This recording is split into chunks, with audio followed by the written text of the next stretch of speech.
السلام عليكم ورحمة الله وبركاته.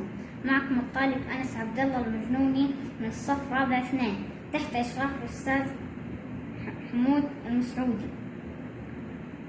تجربة قنديل البحر مع الأدوات: مقص، خيط، قارورة ومعها لون أزرق ليشكل لون البحر،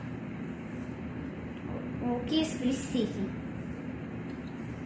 وبعدها نأخذ المقص لنقص كأعضاء قنديل البحر، ونأخذ الخيط لنربطه من وسطه، وبعدها ندخل قنديل البحر.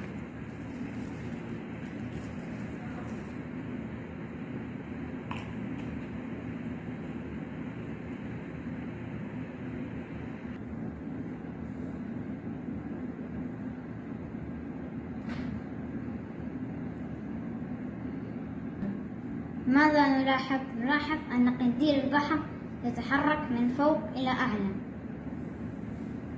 والسلام عليكم ورحمة الله وبركاته.